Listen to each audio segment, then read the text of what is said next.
Well, since we just wrapped up the NFL season last week with the Patriots won 2 weeks ago when the Patriots win the sixth Super Bowl. Now the NFL season is over.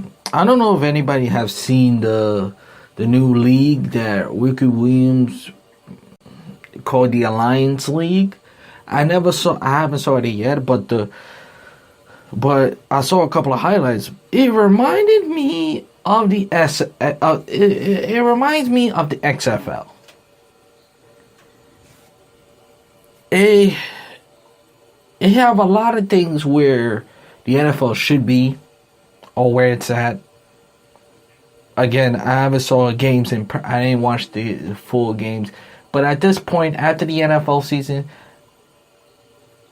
after I learned from the XFL, I don't want to see no outreach. I don't know about you guys, but I don't want to see no other football other than the National Football League. I do not want to see the XFL. I don't know why they ramped up. I don't know why they bring back the XFL. It didn't work then. It was a disaster then. What makes you think this is gonna be any different? But now, back to the Reliance football. I don't know what to think of it. I don't know what I want to know what you guys think. How you feel about it. I don't know, because right now I don't have an opinion. I really don't have an opinion on it, to be honest with you. So that's as much I'm gonna say about that. But what I originally was gonna say is, this time of year is you gotta be it becomes it's remember last week on my show I said this is the biggest transaction as far as sports go of the year, because now since the NFL season is over, now you're not really gonna be in full NBA gear. Probably, believe it or not, when the conference tournament start kicking in, like beginning of March, I will say the least, or basically right after the All-Star break, because after the All-Star break, the NBA season really start getting in full gears. You start looking at the playoffs and stuff like that, the moves and stuff like that. A lot of good moves and stuff like that. The Anthony Davis move. If Anthony Davis should go to the Lakers, what the Lakers should do and so forth. And Kanter signing with the Knicks. All that other news has been going on in the NBA. And like I talk about the XFL. Also, pitches and catches starting Tuesday or right now. Some teams are reporting to pitches and catching. Now, with the Mets, I heard Jacob deGrom. I got a little taste of what Jacob deGrom says about his contract dispute. First of all, if I'm Jacob deGrom, should even talk about. If I'm the Mets, I would not give him an extension yet until he proved to me the type of year he had, which was marvelous. I want to see him do that again. If he can't do that again, then we have nothing to talk about. Because his contract expired, and you want to get paid. Basically,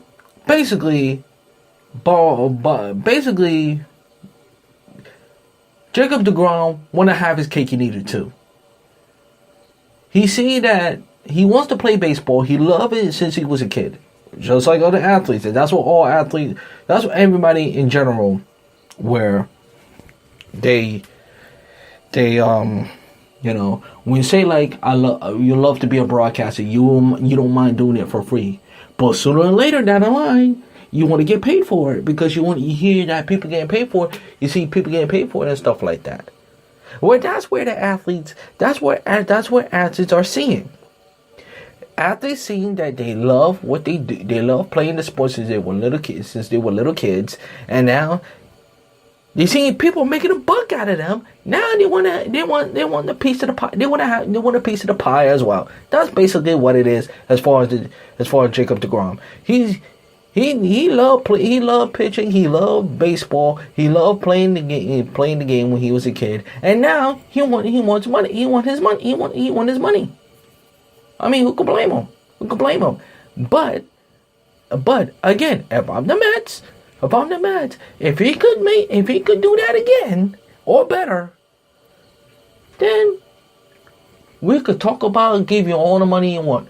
But say like going into April is going to be a down year. If his ERA turned into be 5 and he doesn't strike out like he used to. I'm just making a suggestion. I'm not saying it's going to happen. If he end up with a ERA of 4 or 5, I'm not the extension talk. Giving you an extension talk is out the window. Because that tells me what you did last year was a flop, which it wasn't. Jacob deGrom is the best pitcher. Not only the best pitcher in the best pitcher in Mets history, the best pitcher the Mets ever had since Dwight Gooden, and Tom Seaver. But and that's where I'm at right now as far as the Mets go. But spring, the weather has been very, very, very springish. Yes, today the weather was in the 50s. It's getting to give you a taste of spring, and when spring training is around the corner, that means spring and summer is not slowly but surely not too far away. Not too far away. Now, as far as the Knicks goes, as far as the Nets go, the Nets are playing solid basketball right now. They're one of the hottest teams in the NBA right now. They're in a good position. Who would have thought that the Nets would be one of the top few teams in the Excuse me. I'm yawning a lot. They're one of the top few teams in the NBA and scoring a lot of points. And the Knicks are just the Knicks. So at least one New York team is going. It look like one New York. We're going to have basketball in New York, but it's not the Knicks. As far as the Knicks goes, how many times? I know this is the world's most famous arena, but you really want Kevin Durant? Listen, Kevin Durant is one of the top is the top scorer in the league, no question about it, and we'll love to have him on our team. As far as I'm concerned, he better learn